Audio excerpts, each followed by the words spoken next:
Hi all, hope you're doing well. Over the last few weeks, I've been really enjoying this Pelikan M800. And during my review process, I do like to change up inks to get a feeling for how this pen performs in different situations. Currently, I have it inked up with Iroshizuku Asagao, which is a nice deep blue ink that kind of leans towards the purple side of blue.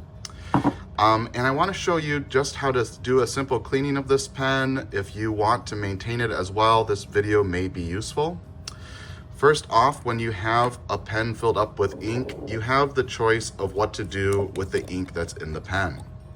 You can either write it dry, dump it down the sink, or do what I like to do, which is put it back into the bottle. Now, when ink is inside your pen, it will have a little bit of evaporation, which removes water content from the ink and it makes it a little bit darker. So if you like keeping your bottles pristine, I don't recommend emptying it back into the bottle, but personally, I like a little bit more saturation on my ink, so I am going to put it in. And you just simply unscrew the piston knob in order to expel excess ink. Now that we have an empty barrel, it's just a matter of removing the rest of the ink that's in this pen. And in order to do that, I'm gonna meet you at the sink.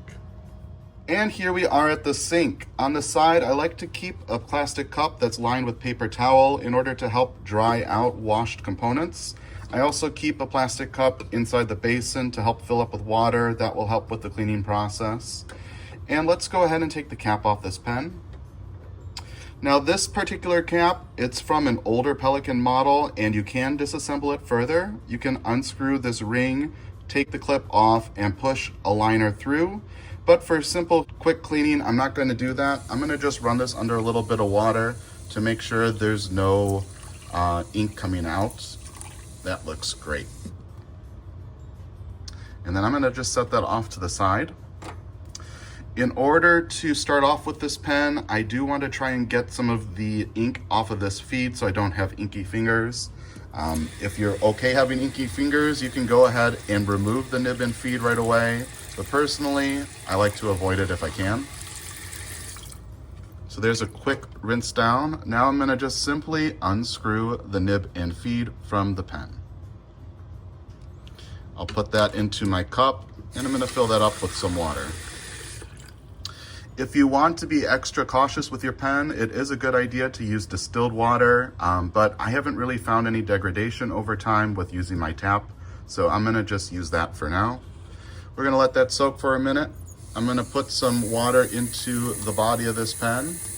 You could also use a blunt needle syringe to force some water into this, but I think this should work just fine. And then, if you want, you can disassemble the piston assembly as well. I'm going to use a TWSBI wrench here and simply give it a clockwise turn.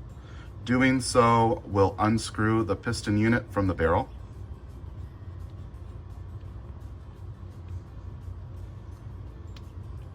And that pulls right out. I'll put that into the cup with the nib and feed and rinse out our barrel. If you're seeing some pretty stubborn ink in this barrel, you can soak it as well. Maybe put a little bit of mild dish soap to help break it up. But this one I've been using fairly actively for the last few weeks, so it doesn't seem to have any real dried up ink. Plop that into our cup with paper towel. For the piston unit, I'm not going to disassemble it any further. I'm just simply going to rub it a little bit with my fingers as it runs over fresh water, just to try and take off any dried up ink. And then lastly, for our nib unit, take it out. I'm gonna just simply put some water over it to make sure that it's running clean. With this nib and feed, if you are seeing some dried up ink, you could take a toothbrush and brush it simply across those fins. Be very careful because the fins are easy to bend, but a toothbrush is pretty good at taking out some dried up ink residue. So this appears to be pretty clean. I'm gonna plop this also into our cup lined with paper towel. And now we'll go back to the desk for reassembly. And here we are back at the desk. I'm gonna go ahead and grab some of our dried out components. Here I have our barrel. I'll take some fresh paper towel and I am going to just simply roll this up.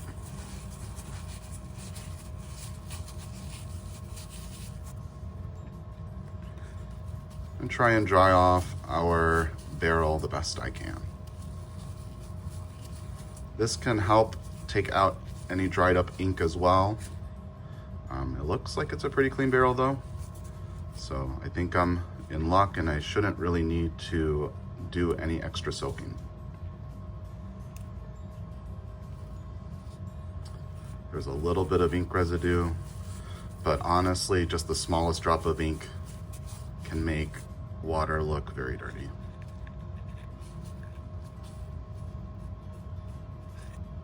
That looks great. Next, I'm going to grab our piston unit. I'm gonna also make sure that this is dried off and free of ink residue. That looks really good. I'll grab some silicone grease, and I will leave a link in the description below for where you can get these materials. We're gonna apply a little bit to the head of the piston. This will help ensure we have good sealing against the walls of the barrel. And then I also like to add a little bit to the rod. What this will do is help ensure we have good operation, because that rod is going to mesh with some plastic inside this collar.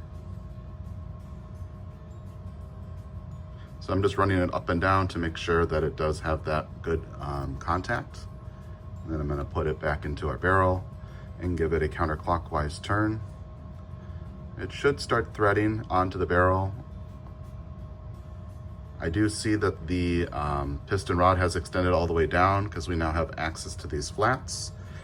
So let me grab a Twisby wrench and help that with the assembly process. Again, we're going in a counterclockwise direction. I like to turn with the barrel instead of the wrench in order to avoid over torquing and causing damage.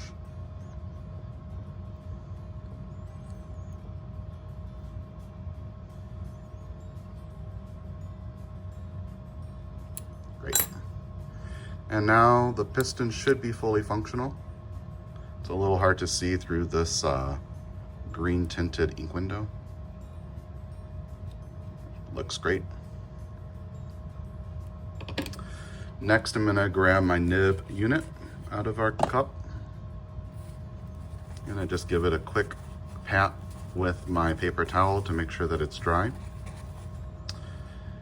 This nib unit also has threads, which we can put some silicone grease on just to make sure it has good sealing against the barrel. And then we will screw this back into our grip section. And then lastly, we have our cap.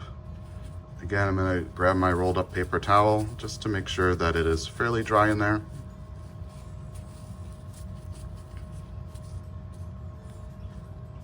That looks pretty good. We'll go ahead and cap up our pen. At this point, if you have another bottle of ink, you could simply fill this one up, or it's safe to put this in storage. I hope you found this quick video useful and informative, and I just want to say thank you for watching.